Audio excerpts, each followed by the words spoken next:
Bruchot habaot, ladies, and welcome to another edition of Torah Anytime. And to all of you who are joining us here at Ohel Sarah, so happy that you can make it. I hope you're having a good week. Chanukah is coming up. It's a week of light and blessings and miracles, which I hope will illuminate your life.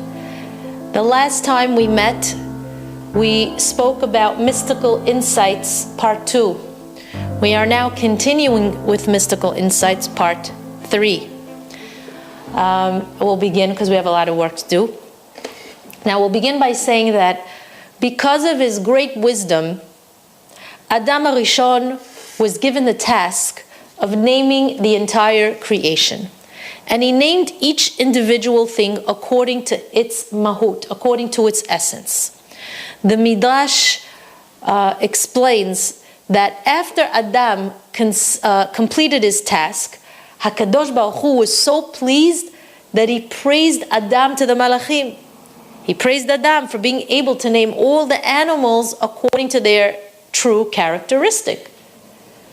But when it concerns the woman, she's named Isha. Why Isha? Because she was created from the Ish, just as it says in the Pasuk in Bereshit. Lezot tikare Isha, ki me'ish lukacha zot. This one shall be called Isha, because this one was taken from the Ish. Makes sense? But then we find that Adam seemingly changed his mind and decided to call his wife by another name. He called her Chava, just as the Pasuk says in Sefer Bereshit. Vayikra ha'adam shem ishto Chava, ki hi hayta em kol chai. And the man named his wife Chava, for she was the mother of all life. Chachamim explain that these two names of the woman actually reveal the two roles of the woman in a marriage. The name Isha teaches us that the woman has a very similar role and functionality as that of the Ish. How so? The role of a man is to build his internal character, his midot, his neshama, through the study of Torah and the fulfillment of mitzvot. His character is embedded in his name, Ish, because the Aleph in the word Ish is alluding to the Alufo Shel Olam, the supporter of this world, who's none other than HaKadosh Baruch Hu. And the Yud Shin in the word Ish, which spells out the word Yesh, is telling us that the man is obligated to build himself in order to merit to connect himself to the Alufo Shel Olam, to the ultimate supporter of this world, which is, again, the Ribono Shel Olam. A man has to be in a position that the Yud Shin within him, within his name, the Yud Shin that he has within him, Yesh bo, Chachamim say, Yesh bo et ha-metziyut ha-elokit. He has to make sure that within him exists the reality of a creator. That reality is the oneness of Hashem in everything that he is and does. Hence the letter Aleph, which represents his oneness in the world, the HaKadosh Baruch Hu's oneness in the world. This is the character of the Ish and his role here on earth. He has to learn Torah, he has to build his inner traits, and he has to build his character through his learning and recognize the oneness of HaKadosh Baruch Hu. And not only recognize it, but it has to be an ingrained reality in his very being, in his core. Now that idea exists in the Isha as well. She also has a godly neshama inside of her, and therefore her role, like the Ish, is to build her spiritual character through the fulfillment of mitzvot. That's why her name is Isha, because her functionality is like the Ish in the sense that she has to build her character in the same way that the Ish has to build his. And in this sense, there's no difference between the Ish and the Isha. They're both working towards that same spiritual goal. But the Isha has another name, and that name is Chava. That name was decreed upon her because she was an Em, a mother who brings new life to this world. Chava, Chachamim say, is from the Lashon Chaim. This name teaches us about the second role that a woman plays in a marriage, and that is to bring children to the world and to ensure that the existence of this world continues through them. So in light of what we just learned, we can now analyze Yaakov Avinu alav shalom, his words in Parashat Vayetze. In Parashat Vayetze, which we just read a couple of weeks ago, Rachel Imenu aleh shalom is in a great deal of emotional distress due to the fact that her sister Leah is bringing the tribes to this world one after the next while she remains barren. She turns to Yaakov and she says, Hava li vanim, ve'im en meta anochi. Give me children, and if not, I'm as good as dead. Yaakov is angered by her words, and he says, Hatachat Elokim anochi asher mana mimech pri vaten. Do you think that I could take the place of God who has withheld from you the fruit of the womb? I'm not God. This exchange between Rachel and Yaakov needs further clarification. After all, according to Rashi HaKadosh, alav shalom, when Rachel asked Yaakov for children, her intention was that Yaakov should daven for her in the same way that Yitzchak davened for Rivka when she was barren. So why is it that Yaakov became so upset at Rachel at having asked for children?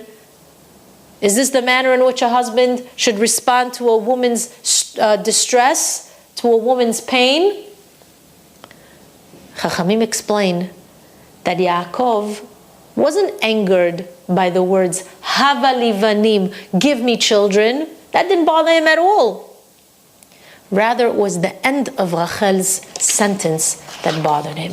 It's when she implied that if she doesn't have children, she's as good as dead. Meta anochi. That bothered him tremendously because he knew that a woman's role in a marriage is not only to be the bearer of life, but also to build her own spiritual character, to engage in mitzvot, to rise to lofty levels of ruchaniyut, and to connect with the Kadosh Baruch Hu.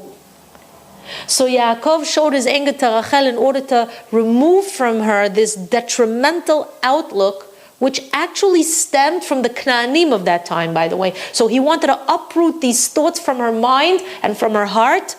So he chose to be a little bit more forceful in order for her to quickly switch gears. We have to ask the following, however. We know that when it concerns mitzvot, the men and the women, they don't share the same obligations. The woman is not obligated to learn Torah in the same way a man is obligated. A woman is not obligated to fulfill the mitzvot aseh she'azman grama. She's not obligated to engage in the positive commandments that are time-bound. And the reason that Hashem didn't demand this of the woman isn't because she's less important, but rather because she's so involved and busy with the rearing of the children and seeing to it that they follow the path of Torah. And the women are so preoccupied with the maintenance of the daily household chores, HaKadosh Baruch Hu decided to exempt the women from any additional mitzvot that may place a burden on the woman's already heavy load. Since HaKadosh Baruch Hu views the woman's household duties as a mitzvah in its own right, and by the way, it's a mitzvah that's just as important as sitting and learning for a man, therefore he exempted the woman from having to fulfill any mitzvot that are time-bound. Not only that, but the Gemara of Sukkah says the following: Ha'osek b'mitzvah patur min ha-mitzvah. Somebody who's already engaged in one mitzvah is exempt from fulfilling another one simultaneously.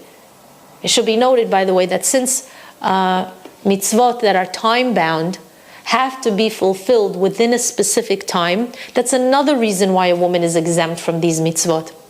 When it concerns a woman, her occupation of the house doesn't have a particular time frame. She chooses when she wants to do laundry. She chooses when she wants to cook and clean at her own pace, and as she has her particular time frame. Therefore, HaKadosh Baruch Hu didn't want to limit the woman or put her on a particular schedule that's going to take her away from her own household duties and schedule. Another point I want to mention concerning this idea is that just because a woman isn't obligated to fulfill the mitzvot that are time-bound, if she does, by the way, Rabanit K, alav shalom, says that she's blessed for her efforts, for the Mesirut Nefesh. As a matter of fact, the Chida, alav shalom, writes that it's already become a minhag in Yerushalayim, he wrote in his sefer, that women make a bracha on the Arba Minim on Sukkot, and they even make a bracha over the Sukkah itself. So the Chida is implying that these two mitzvot weren't an obligation for a woman to begin with. But since a woman makes the concerted effort to fulfill those mitzvot, she merits to receive a reward that's even greater than the one who's lo metzuveh ve'oseh, the one who isn't commanded to do a mitzvah and does it anyway and receives a reward nevertheless. But a woman receives an even greater reward than this person, than the lo metzuveh ve'oseh. Now it's important to mention that there are certain mitzvot derabanan, mitzvot that were instituted by our sages, that women are obligated to fulfill even though they are time-bound, like the hearing of Megillat Esther, and Ner Chanukah, the 4 cups of wine on Pesach, the Arba Kosot, v'chule v'chule.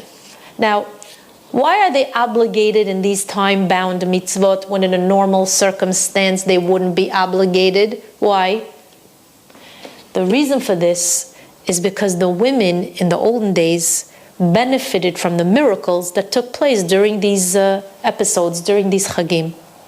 If a woman witnessed and experienced a miracle, she has to partake of its celebration, even if that mitzvah is time-bound.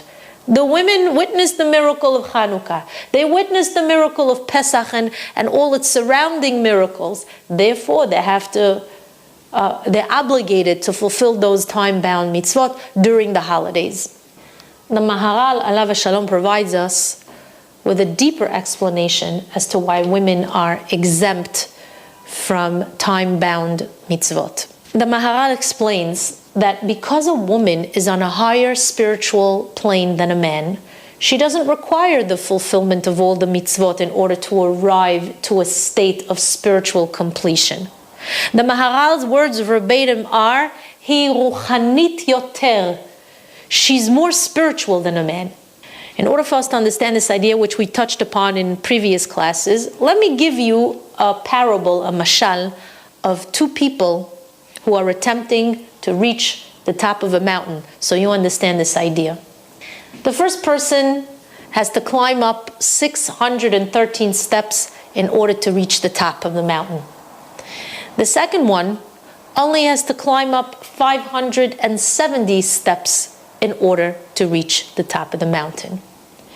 If person number 2 only has to climb up 570 steps, that must mean that he's already closer to the top of the mountain to begin with.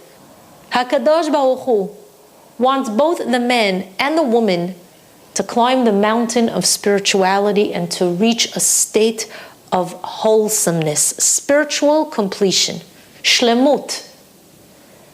Both of them are obligated to do that. And the mitzvot are like these steps that help elevate a person from the depths of the deepest pit that he might find himself in to the highest peak of the most beautiful mountaintop. The women who are already closer to the top of that mountain, they don't require as many mitzvot in order to reach their spiritual goal. But since a man was created from the dust of the earth, he's considered more gashmi, more chomri, more materialistic. Therefore, he requires even more mitzvot in order for him to complete the Adam within him. But here comes the $1 million question that everybody asks. If that's true, How come the men recite the bracha of Shelo Asani Isha? Thank you, Hashem, for not making me a woman. Such a bracha opposes everything that we said until now about the elevated spiritual qualities of the woman. It's a good question. So Chachamim explain that this bracha is very often misunderstood. The point of this bracha isn't about the lacking of a woman or the strength of the man. Every morning a man recites 3 brachot, thanking Hashem for the have-nots in his life. Shelo asani goy, that he didn't make me a Gentile. Shelo asani aved, that he did not make me a male servant. Shelo asani isha, that he didn't make me a woman.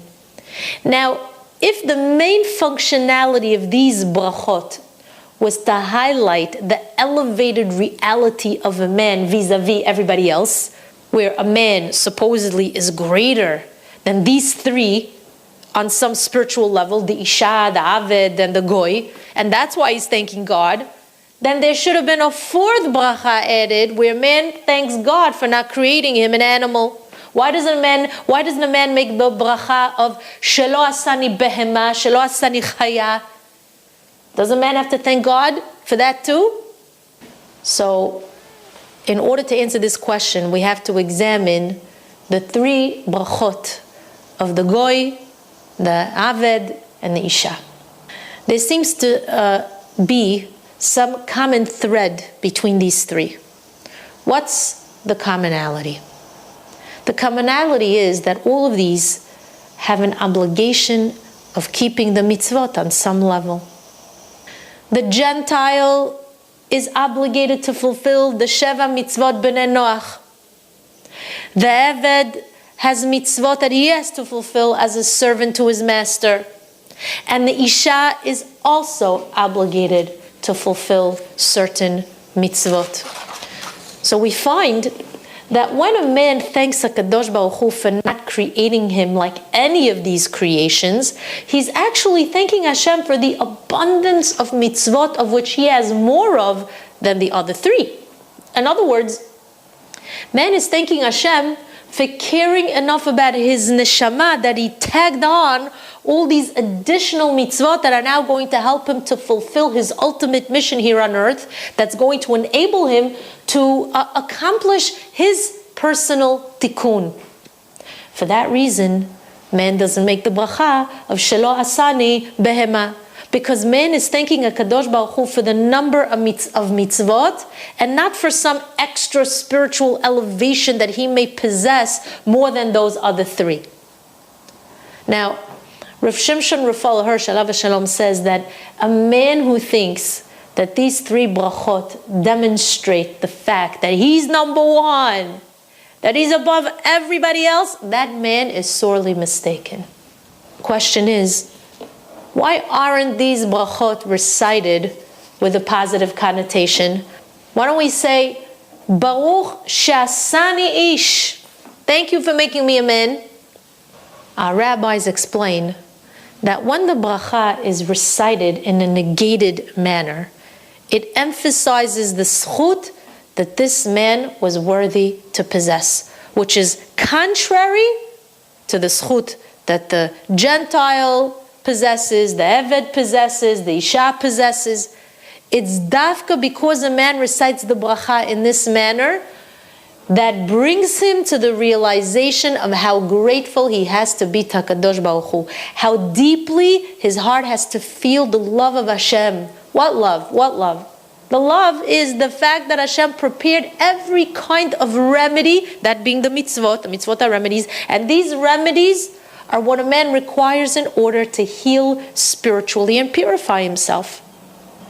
You know, there's a story told of one of the big Rashi Yeshiva in Eretz Yisrael. Apparently on the morning following the elections here in the United States, even before the davening began, this Rosh Yeshiva was interested to find out the results of the elections, and he asked, by the way, who won the presidency?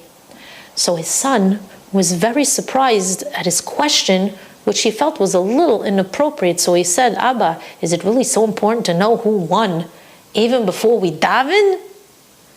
So the Rav turned to his son and he said, I'm asking so that when I recite the bracha of Shelo Asani Goy, I shouldn't conjure up the image of some simple worker, a dishwasher, a sanitation guy, but rather the most prominent and distinguished Gentile in the world, which is the President of the United States of America. I want to envision in my mind this man on the most joyous of days in his life, which is the day that he was chosen to be the leader of the free world.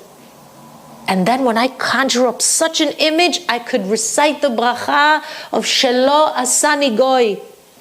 Then I'll be able to have the proper kavanot and truly be happy that I wasn't created a Gentile, and not even the most prominent Gentile in the world like the President of the United States. Even that kind of Gentile have to thank Hashem for not being.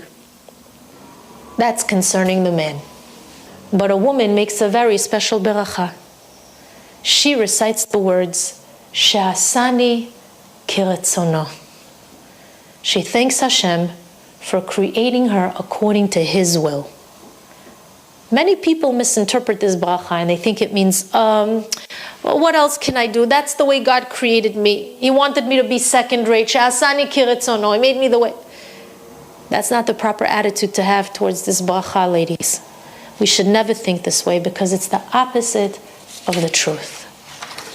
The Midrash Rabbah of Bereshit informs us that when HaKadosh Baruch Hu wanted to create mankind, He approached the Malachim and consulted with them concerning the creation of man. And HaKadosh Baruch Hu did this because of His midah of humility. It was in order to teach us that the Gadol consulted with the Katan. That's concerning the creation of man. We mentioned this in one of our previous classes, that when it came time to create the woman, HaKadosh Baruch Hu didn't consult with anybody. Why? Because of the woman's elevated spiritual nature, because of her ma'ala. What ma'ala? That she wasn't going to be created from the dust of the earth. You see, because the Ish was created from the dust of the earth, there exists within him an internal conflict between his body, which is made from the Adamah, and his neshama, which is spiritual.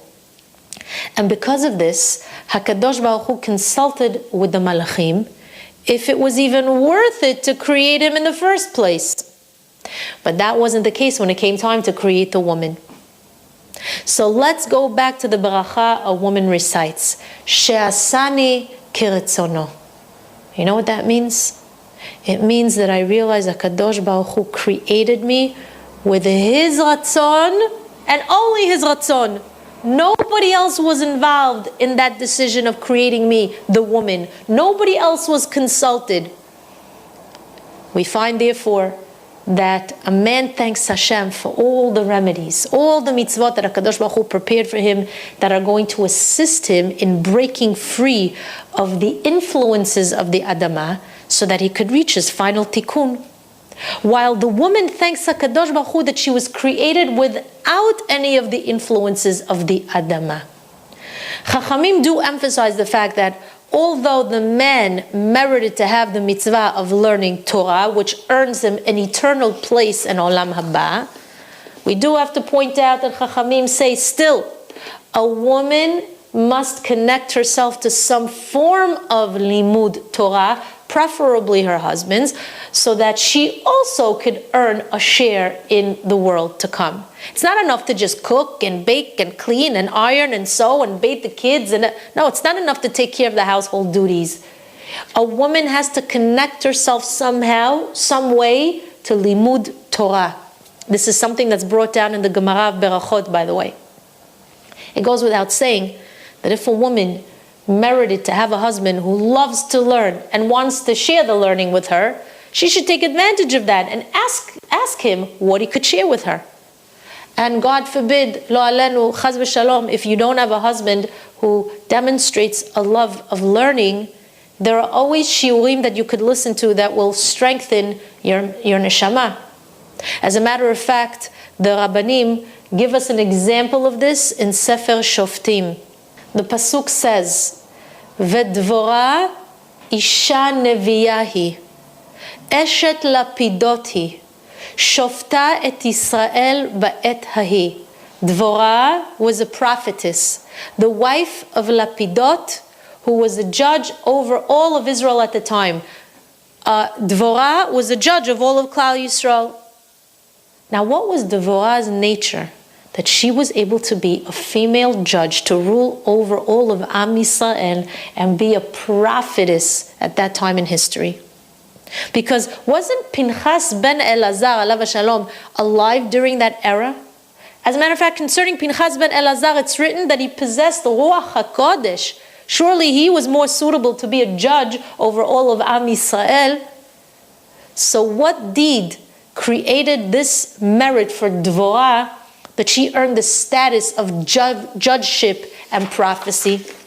The Midrash explains that Dvorah's husband, Lapidot, he was an Am Haaretz. He was a simpleton, he didn't know much.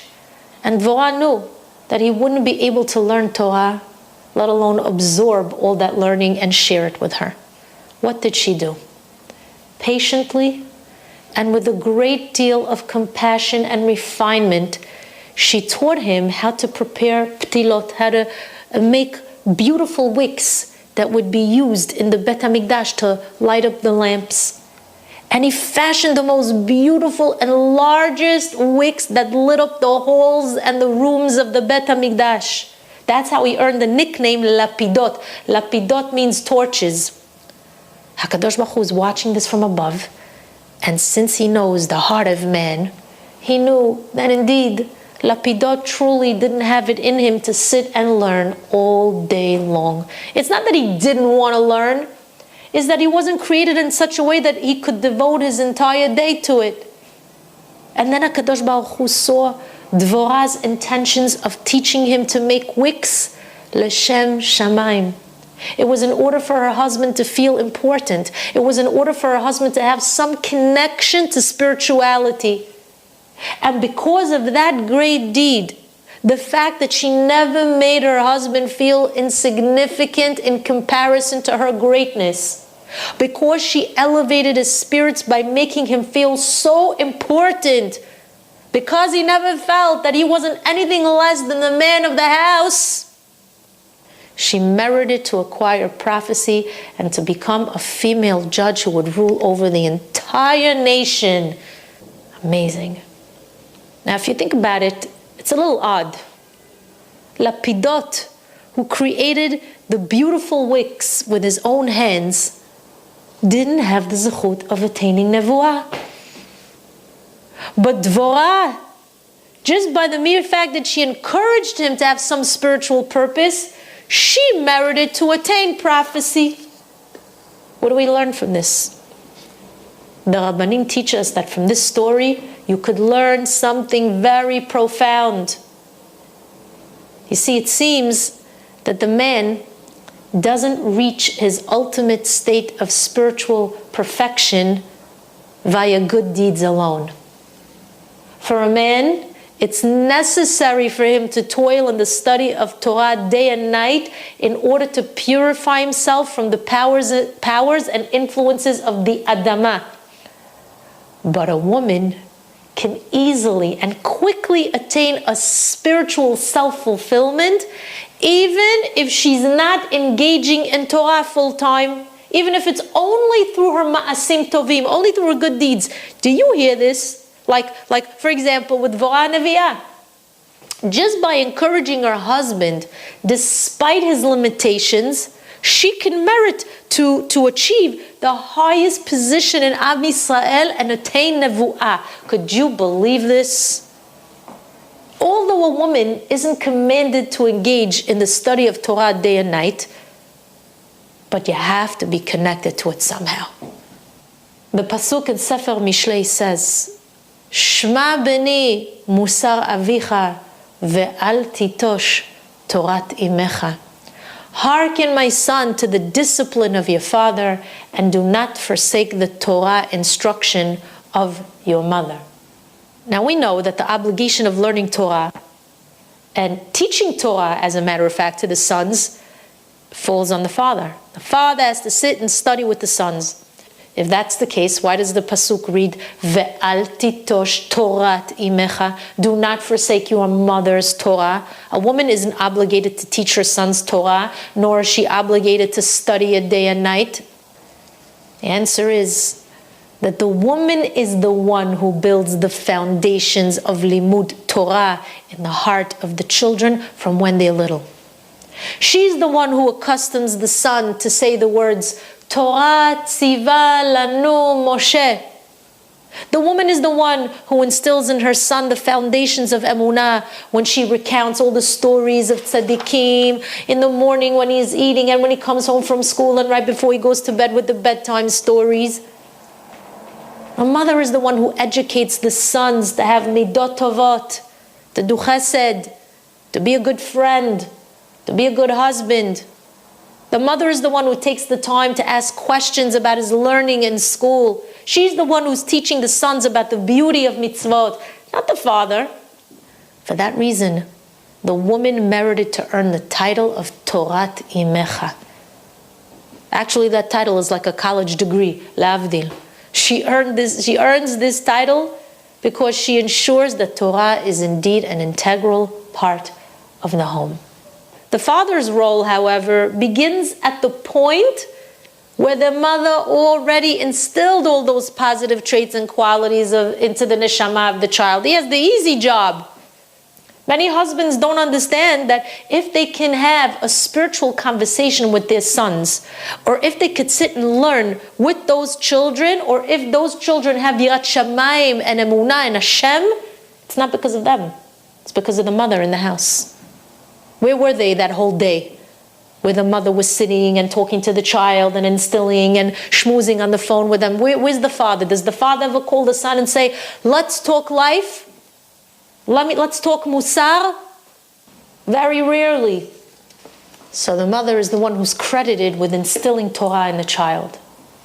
In addition, we find that during Ma'amad Har Sinai, HaKadosh Baruch Hu told Moshe Rabbeinu the following, Ko tomar lebet Yaakov v'tugad livnei Yisrael. So shall you speak to the women of Israel and then tell the men. Bet Yaakov are the women, and Bnei Israel over here refers to the men. It seems that prior to Matan Torah, HaKadosh Baruch Hu asked Moshe Rabbeinu to speak with the women before he speaks to the men. Why?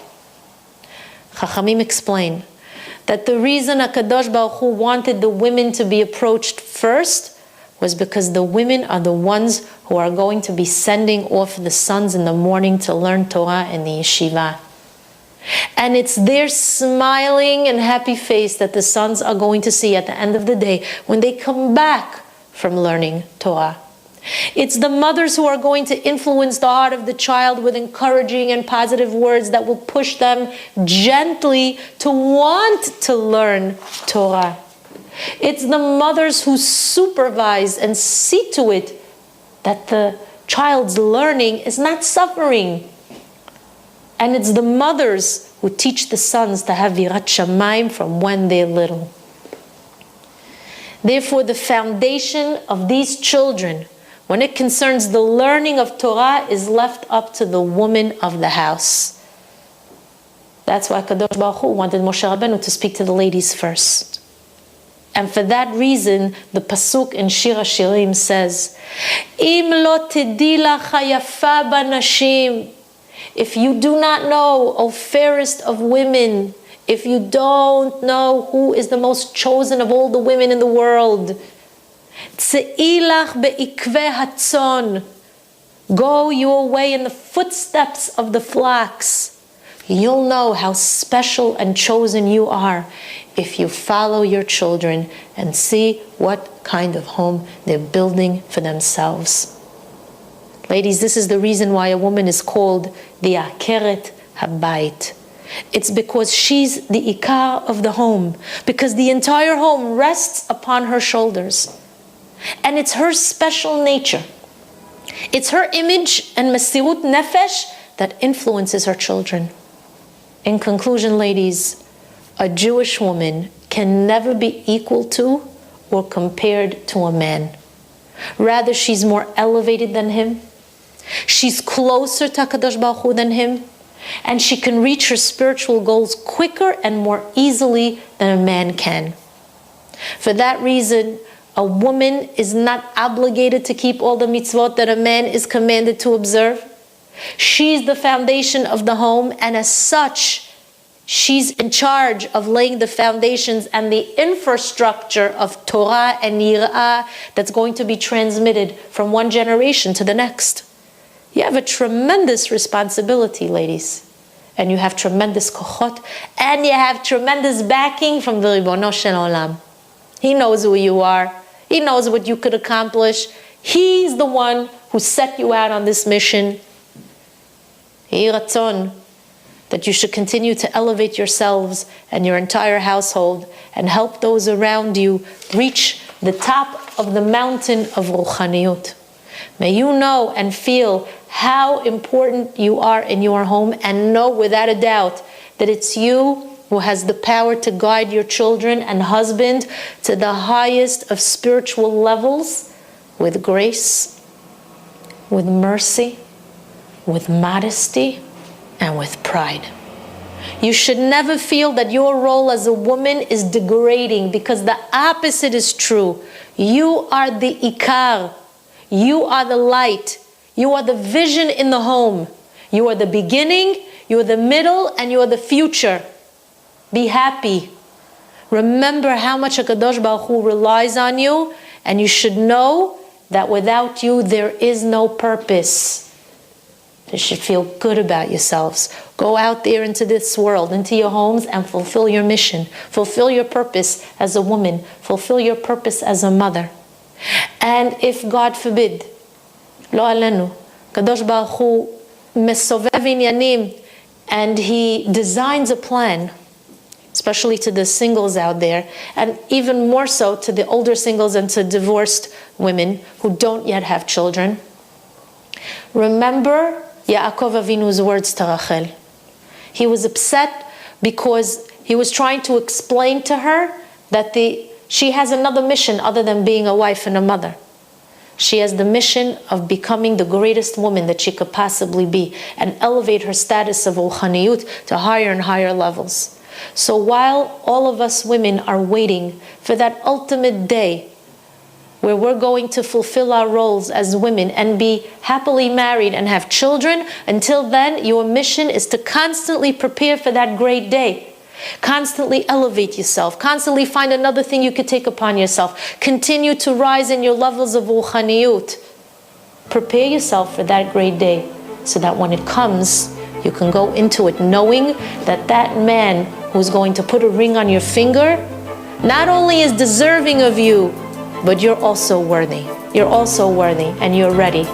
Be'ezrat Hashem, all the women out there who haven't yet found their zivug agun, I wish them tremendous bracha ve'atzlacha, and they should have a tremendous siyata dishmaya. We should all be zeicha to wish you mazal tov, mazal tov, mazal tov, bekarov mamash. Amen ken, yehi ratzon.